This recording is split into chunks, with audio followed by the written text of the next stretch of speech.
Any update on how Douglas feeling? Yeah, he was a little sore. We didn't do much yesterday, so it wasn't really based on we'll see how he feels today. When you look at Ole Miss, what jumps off the page at you is how dangerous Tyreke can be. I know you'll obviously be looking to hold out more than just Tyreke, but just what does he bring for Ole Miss, and just how much of a focus of the game plan is stopping Tyreke? Yeah, he's a terrific player. He's Player of the Week this week in the SEC. He had 38 points on Tuesday against South Carolina. It was just phenomenal. He was great against Florida. He was shooting a very high percentage from three. I think about 45% in conference. He's returning first-team All-League player, and he's leading scorer in our conference. And he scores at all levels. And he scores from three. He scores on pull-ups in the paint. He scores at the rim. He gets fouled. He does it all. And he's just a very difficult guy to match up with. And, he has a chance to be an NBA player, no doubt. Really like his game, and I think he's a special talent and a great competitor. He's always played good against us. Along those lines, Coach, what have you seen differently from Ole Miss? Has it just been a matter of their schedule and playing at home? And, obviously they've played well compared to starting out the SEC 0-5. What have you seen different from them? I think they're really playing well right now. I think the best they've played all year are the last two games against South Carolina and Florida. They were dominant against South Carolina and really did a nice job. And, I think that Buffin and Henson are really good players. They both, were mainstays last year. The roles have increased. Henson had a great game here a year ago where he had 26, 27, had a career high in that game. I really like Schuler. Schuler's really a good player, good point guard, heady, but he's scoring a lot more this year. Those four guys are key guys from last year's team that went to the NCAA tournament that are back. I think Cy's doing a good job for him when you look at him assimilating. He's playing his best basketball of the year right now and really coming on. The kid that's really made a big jump for him in the last two games, both important wins for him, is the kid Collin, number 14. He's played, I think, 33 minutes or 36 minutes, one or the other. But this gets in there and defends, rebounds, doesn't make mistakes. He's tough. He's a guy they've added to that lineup, but now all of a sudden you'll see him, I think, play a lot more minutes here from this point forward, because he's really helping them win games, and that's at the end of the day the main thing.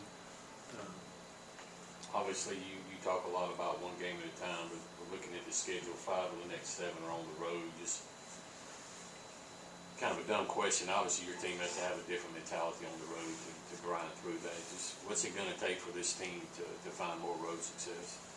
Again, nothing changes. You prefaced my whole comment. It's just, we've been on the road, and we've been right there. We've won, at Florida. We've had a couple heartbreakers at Oklahoma and at LSU. And, you just got to out-tough the opponent on the road. There's nothing greater than winning on the road as a team. To go into Oxford, which they do have a very good home floor, and I'm sure it'll be a great boisterous crowd tomorrow. We've got to show up very disciplined, very tough-minded, and, maintain composure and execute our offense and defense. Middle, second row to love. Even going back to Andy Kennedy's time at Ole Miss, they've kind of used that full court trap and kind of giving y'all fits at times. How much will y'all work on that? How much have you seen from that with Kermit's teams? Yeah, I think Andy actually got that from Kermit. They were friends, and he was at Middle Tennessee. But yeah, he's very good running the 1-3-1 trap, and it falls back to 2-3.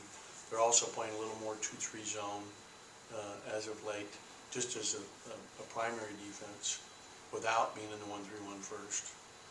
But they're really pressuring the ball, doing a good job hawking the ball defensively, getting out and getting in people, and playing really hard. And that's the main thing.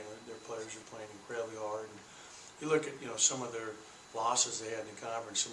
the Auburn loss was just gut wrenching because they had them. I mean, you know, they deserved to win that game, no doubt. You know, so they're a very you know, hard playing group. Any other questions for Coach? We'll go back to Paul here. Kind of looking way down the road, what have you seen from Davion Smith and Cam Matthews this year in their senior? I know playoffs are coming up for them. Yeah, they're both playing really well.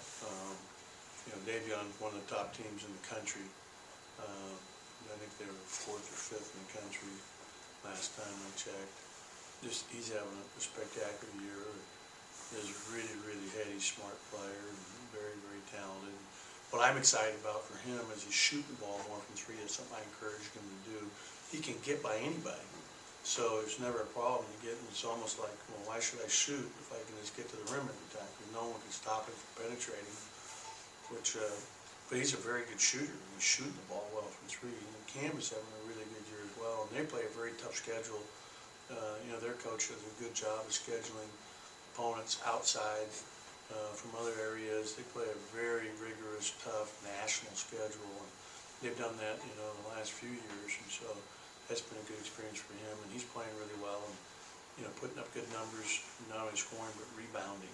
And he's a very good passer, so I'm excited about both those kids very much. You think he's a 3 or a 4 or both? I think he's a 3.